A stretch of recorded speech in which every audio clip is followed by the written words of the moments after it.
ओम शांति। आज की मुरली का सार। मीठे बच्चे, सुनी सुनाई बातों पर विश्वास नहीं करो। अगर कोई उल्टी सुल्टी बातें सुनाए तो एक कान से सुन दूसरे से निकाल दो।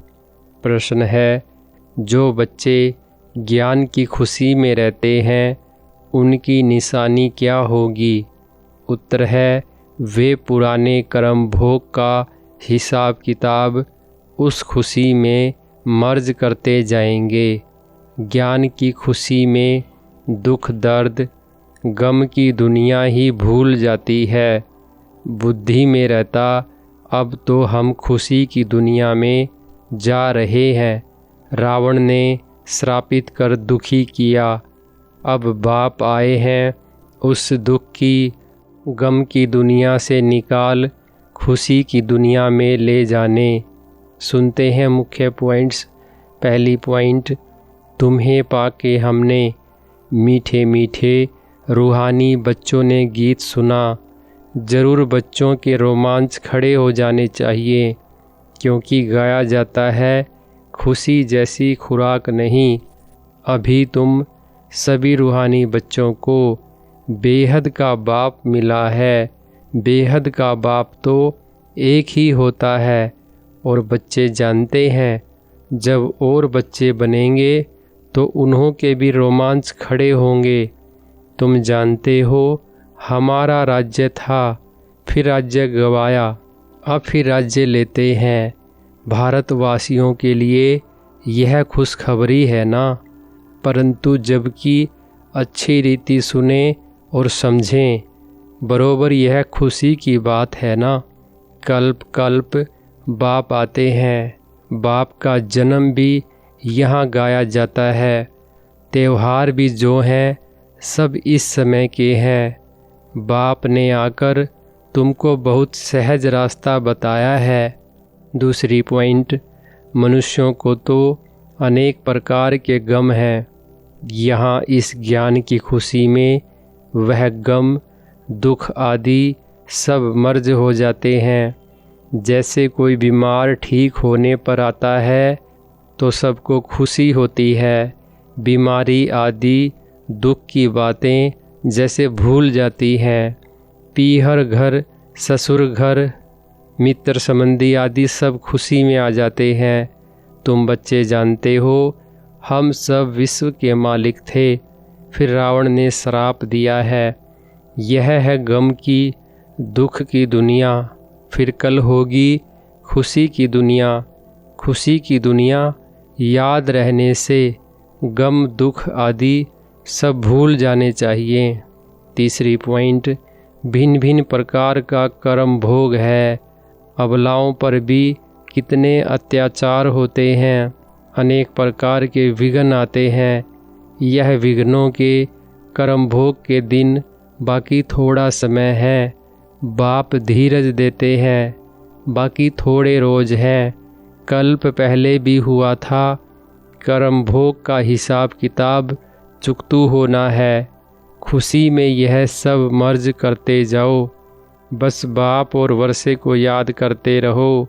उल्टा सुल्टा कोई भी काम मत करो, नहीं तो और ही दंड पड़ जाता है, पद भ्रष्ट हो जाता है। बाकी थोड़ा समय है, हिसाब किताब चुकतू करते जाओ, क्योंकि तुम हो अंधों की लाठी। चौथी पॉइंट, यह है आत्माओं का बेहद का सन्यास। उन्हों का है हद का सन्यास। घर बार छोड़ जाते हैं। उन्हों का भी ड्रामा में पार्ट है। फिर भी ऐसे ही होगा। सेकंड सेकंड जो पास हुआ सो ड्रामा, फिर वही ड्रामा रिपीट होगा। शास्त्र सब हैं भक्ति मार्ग के पुस्तक। भक्ति के बाद है ज्ञान। इस सीढ़ी के चित्र पर किसको भी समझाना बहुत सहज है। मुख्य जो चित्र है वह अपने घर में भी रख सकते हो। त्रिमूर्ति भी बड़ा क्लियर है। ऊपर में शिव भी है, ब्रह्मा विष्णु शंकर भी है।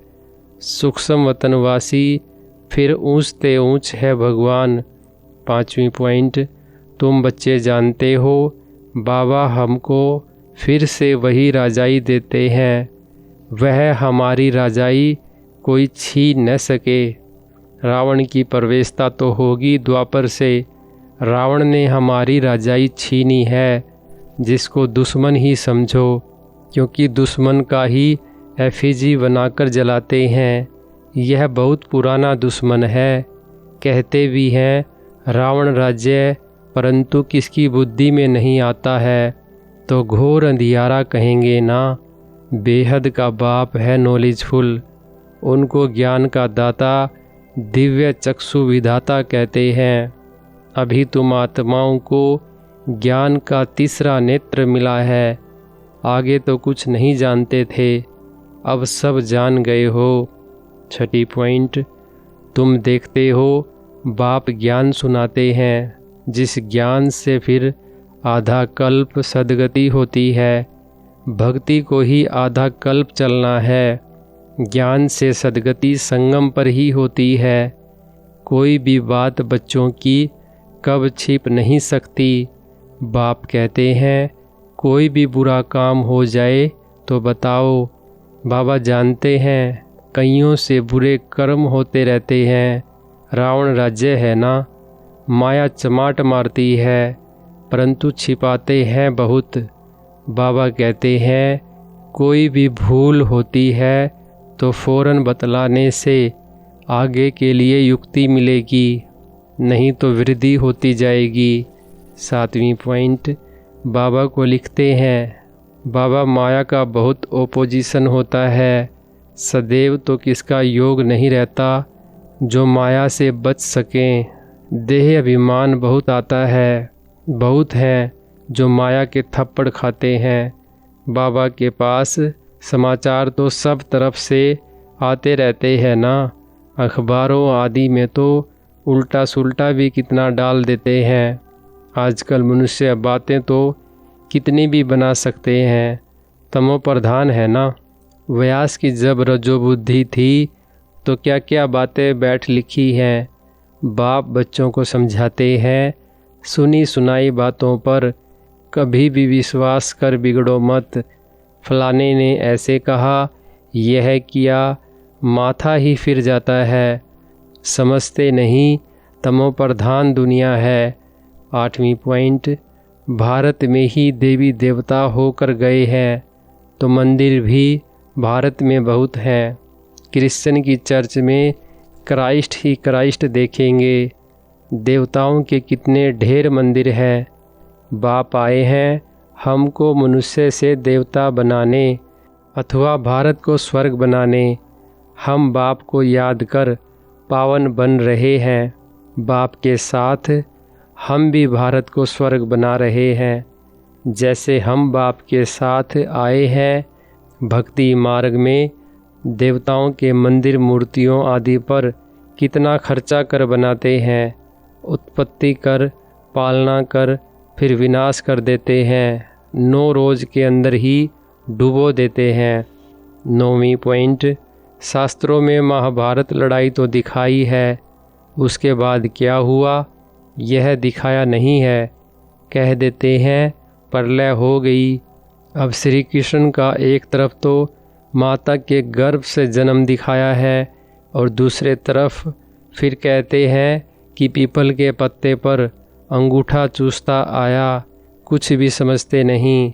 वहाँ तो गर्भ महल में रहते हैं बड़े विश्राम से, बाकी सागर में थोड़े ही पत्ते पर हो सकता है। यह तो इम्पॉसिबल है। तो यह सब ड्रामा बना हुआ है जिसको तुम जानते हो। कल्प कल्प ऐसे होता ही है। अब बच्चों को अपना कल्याण करना है और दूसरों का भी कल्याण करना है। मूल बात है यह। वरदान है नशे और निशाने की स्मृति से सर्व कर्मेंद्रियों को ऑर्डर प्रमाण चलाने वाले ताज व तख्त नसीन भव। विस्तार है संगम युग पर बाप दादा द्वारा सभी बच्चों को ताज और तख्त प्राप्त होता है। प्योरिटी का भी ताज है तो जिम्मेवारियों का भी ताज है। अकाल तख्त भी है तो दिल तख्त भी हो। जब ऐसे डबल ताज और तख्त नशीन बनते हो तो नशा और निशाना स्वतः याद रहता है। फिर यह कर्मेंद्रियाँ जी हजूर करती हैं। जो ताज व तख्त छोड़ देते हैं उनका ऑर्डर कोई भी कारोबारी नहीं मानते। स्लोगन है, कमज़ोर संकल्प ही प्रसन्न चित्त के बजाय प्रसन्न चित्त बना देते हैं। अच्छा, ओम शांति।